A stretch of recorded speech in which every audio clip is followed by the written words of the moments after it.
Shalom, bien-aimés dans le Seigneur.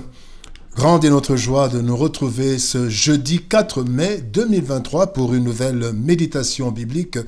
Et nous vous saluons au nom de notre Seigneur et Sauveur Jésus-Christ. Nous allons lire un texte dans 1 Thessaloniciens chapitre 5 versets 9 à 11. 1 Thessaloniciens 5, 9 à 11 dans la version du second nous dit « Car Dieu ne nous a pas destinés à la colère, mais à l'acquisition du salut par notre Seigneur Jésus-Christ, qui est mort pour nous, afin que, soit que nous veillions, soit que nous dormions, nous vivions ensemble avec lui. » Verset 11, « C'est pourquoi exhortez-vous réciproquement et édifiez-vous les uns les autres comme en réalité vous le faites. » Travaillons à notre salut. Travaillons à notre salut, tel est le thème de notre méditation de ce jeudi 4 mai 2023. Bien-aimés dans le Seigneur, ce que Dieu veut, c'est le salut de l'humanité. Cette humanité qu'il aime tant au point d'envoyer au sacrifice suprême son Fils, son unique Jésus-Christ. Cependant, le monde nous assaille et nous agresse sous l'instigation du diable, notre ennemi, afin de nous écarter de ce plan merveilleux de salut. Le texte du jour nous rappelle cette destinée glorieuse qui nécessite notre prise de conscience. Car si Dieu nous a créés sans notre participation, il a décidé de nous sauver avec notre accord, notre engagement personnel et notre travail communautaire. Voici 3 grandes leçons que nous pouvons tirer de notre texte de ce jour. Première leçon, parlons de la destinée divine. Destinée divine.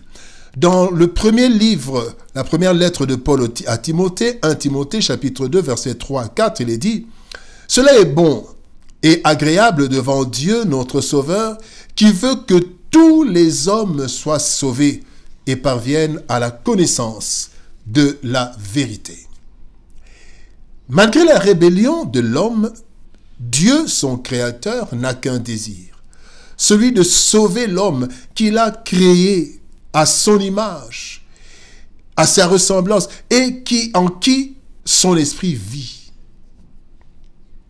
Pour cela, il a, depuis la nuit des temps, il a agi de différentes façons pour sauver l'humanité rebelle. Son plan annoncé à Éden s'est accompli à Golgotha par la mort de l'innocent en lieu et place des coupables que nous sommes, qui en réalité était l'écrasement. Donc cet accomplissement était l'écrasement de la tête du serpent par la postérité de la femme. Genèse chapitre 3 verset 15. C'est en fait ce qui s'est passé à Golgotha.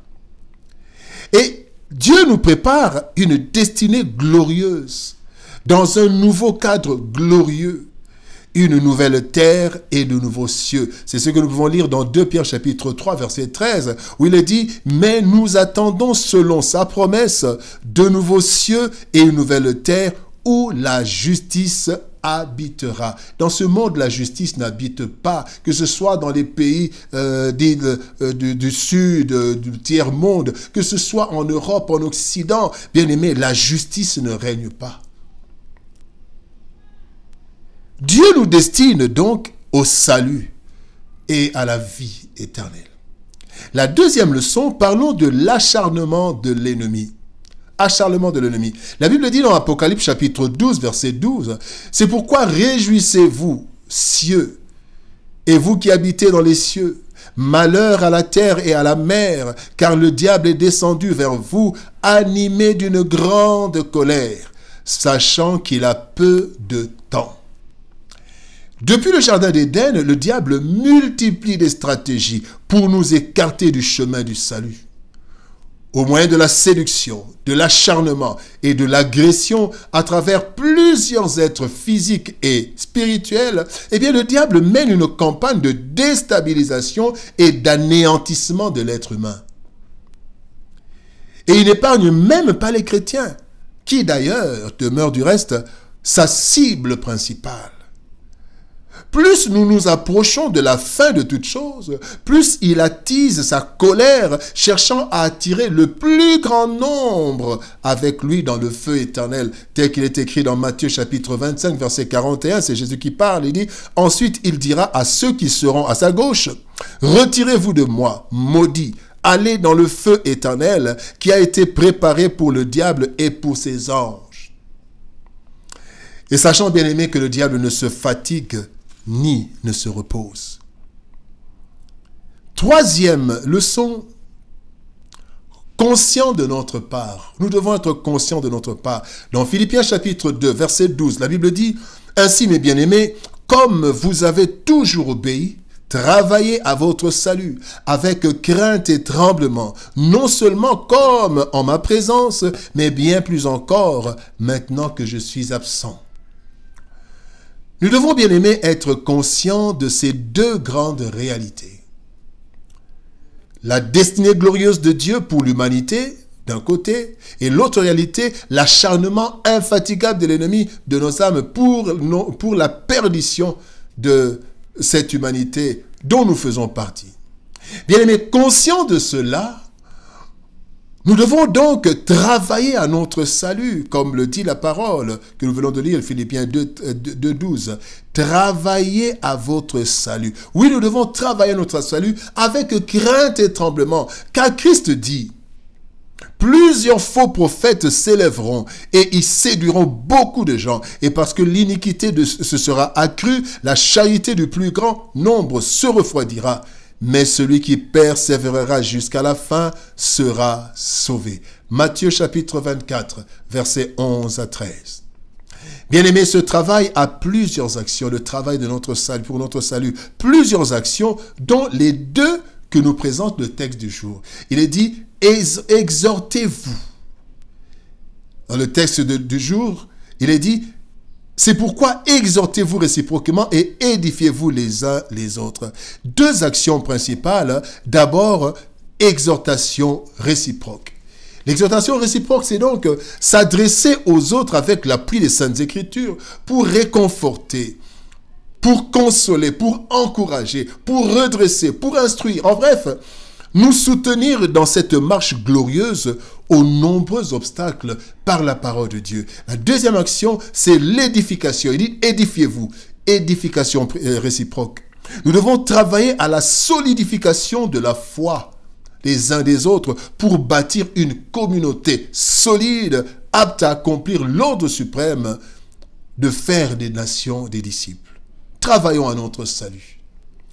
Dieu nous accorde le salut par sa grâce abondante. Cependant, cela n'est pas un acquis, car sur la terre où nous vivons, l'ennemi se déploie afin que nous n'atteignions pas ce salut.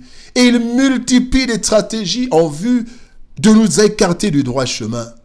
Et il y arrive souvent, car plusieurs font naufrage par rapport à la foi, selon 1 Timothée 1,19, où il dit, en gardant la foi et une bonne conscience, cette conscience, quelques-uns l'ont perdue, et ils ont fait naufrage par rapport à la foi.